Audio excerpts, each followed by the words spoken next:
Somebody Loves You, Mr. Hatch by Eileen Spinelli.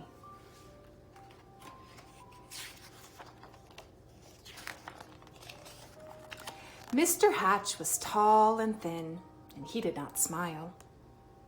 Every morning at 6:30 sharp, he would leave his brick house and walk 8 blocks to the shoelace factory where he worked. At lunchtime, he would sit alone in a corner, eat his cheese and mustard sandwich, and drink a cup of coffee.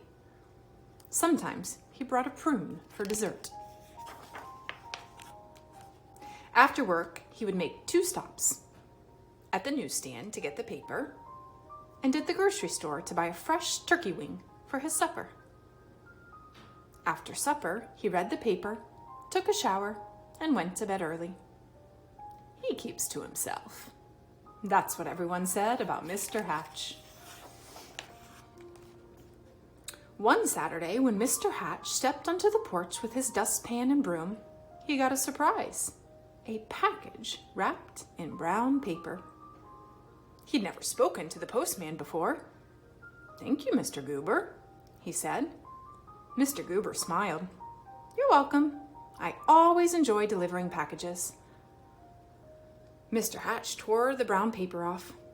Inside was a white box, which he opened to find another box. This one was heart-shaped, all satiny red with a pink bow on top. It was filled with candy.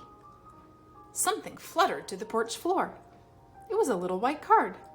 He picked it up. It said, "Somebody loves you."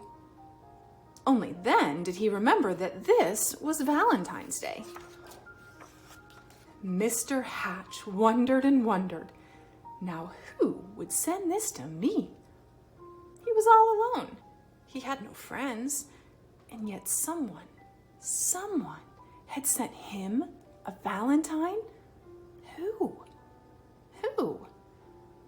He put the box on the coffee table and tried to do some dusting, but every time he left the room, he had to keep peeking to see if the box was still there. He dusted and dusted, and the dust cloth seemed to whisper, "Somebody loves you. Somebody loves you." At last, he flung the dust cloth away and exclaimed, "Why, I've got a secret admirer!" And then he did something he'd never done before. He laughed. He laughed and danced and clapped his hands, and then he took a piece of candy from the box and ate it. Mr. Hatch changed his shirt and found some old aftershave in the bottom drawer. He splashed it on his face. He picked out a yellow tie with blue polka dots and put it on, and then he went for a walk. Maybe, he thought, I'll meet the person who sent me the candy.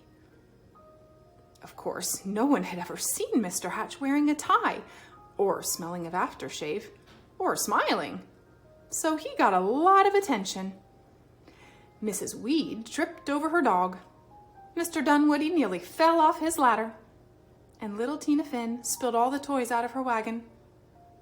Mr. Hatch waved hello to them all. On Monday, it was back to work. At lunchtime, Mr. Hatch sat in the middle of the cafeteria. He spoke to everyone and passed out chocolates from his heart box. On the way home, as usual, he stopped at the newsstand. Mr. Smith handed him the usual paper. "I think I'll have a pack of mints," said Mr. Hatch, not as usual. Mr. Smith was shocked. "Was that you speaking, Mr. Hatch?" "Indeed it was," said Mr. Hatch. "I said I would also like a pack of mints. And if you don't mind my saying so, Mr. Smith, you don't look very well today." Mr. Smith recovered from his shock to reply, "You're right. I don't feel very well. I have a cold. I was supposed to go to the doctor's this afternoon, but the stand has been so busy, I haven't had the time." Mr. Hatch smiled. "Why, I'd be happy to watch the stand for you while you go." Mr. Smith could hardly believe his ears. "You would?" "Certainly. Just show me what to do." And so, Mr. Hatch ran the newsstand for an hour. He wondered if any of the women who stopped by to buy a paper or a magazine or a candy bar had sent him his mysterious Valentine. When Mr. Smith returned, Mr. Hatch made his usual stop at the grocery store. "I'm a little tired of turkey wings," he told Mr. Todd. "I think I'll have a nice fresh slice of ham." Mr. Todd weighed the meat and wrapped it. "You look worried," said Mr. Hatch. "I am," said Mr. Todd. "My little girl is late. She hasn't come home from school yet, and I can't leave the store to look for her until my wife arrives." "Goodness, why didn't you say so?" said Mr. Hatch. "I'll go look for her." And so he walked to school and found little Melanie Todd by the swings and brought her home. Thank you," said the grocer. "Anytime," said Mr. Hatch. After supper, Mr. Hatch did not bother to read the paper. He decided to bake brownies instead. It'd be nice to have brownies to share the next day with the people at the shoelace factory. As he baked, the warm chocolate smell of brownies floated through the neighborhood. Children gathered around Mr. Hatch's house, sniffing the air. "Well, I suppose the factory can wait," said Mr. Hatch as he looked out the window, and he brought out 2 platefuls. "Now, what are brownies without lemonade?" he said, and he stirred up a nice cold pitcher. When the parents came to gather their children, they had some brownies too. It turned out to be a picnic in Mr. Hatch's backyard. He dusted off an old harmonica and played songs he remembered from his boyhood. Everyone danced. And so the days and weeks went by. When Mr. Hatch wasn't smiling, he was laughing. And when he wasn't laughing, he was helping someone. And when he wasn't helping someone, he was having a party in his yard or on his porch. He seemed to have forgotten about finding the person who sent him the Valentine. Then one afternoon, Mr. Goober, the postman, came to his door. His face was very serious. "Come in, Mr. Goober," said Mr. Hatch. "You look upset." "I am upset," he said. "I made a mistake some time ago. My supervisor is very angry with me. Do you... Yes, Mr. Goober, what is it? Do you recall the package I delivered to you? On Valentine's Day, I think it was." "Yes, I believe so," replied Mr. Hatch, beginning to feel a little uneasy. "I don't suppose you still have it?" said Mr. Goober sadly. "As a matter of fact," said Mr. Hatch, "I still have the box. The candy is gone, though. Why do you ask?" The postman took a deep breath. "I'm afraid I delivered it to the wrong address. It was supposed to go to another house." Mr. Hatch recalled tearing off the brown paper. It had never occurred to him to look at the address. He fetched the heart-shaped box and the pink bow and gave them to the postman. "I do hope your supervisor won't be too angry with you now."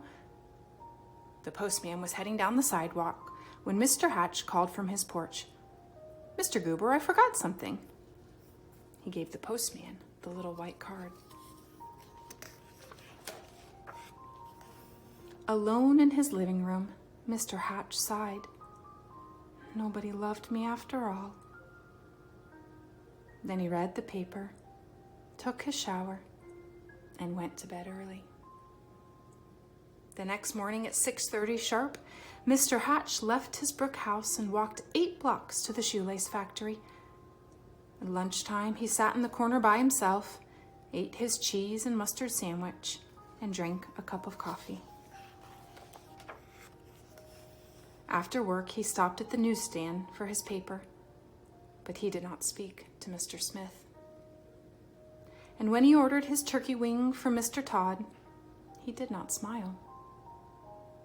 Nor did he pat little Melanie Todd on the head, or bake brownies, or have picnics or parties, or play his old harmonica anymore.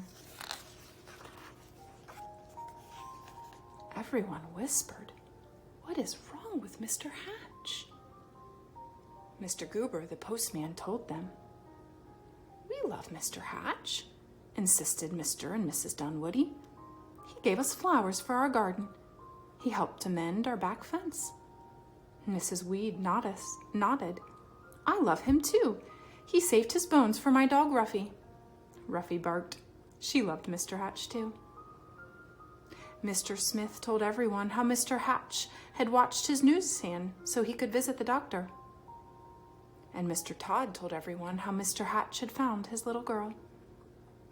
All the children in the neighborhood remembered Mr. Hatch's wonderful brownies and lemonade, and most of all his laughter.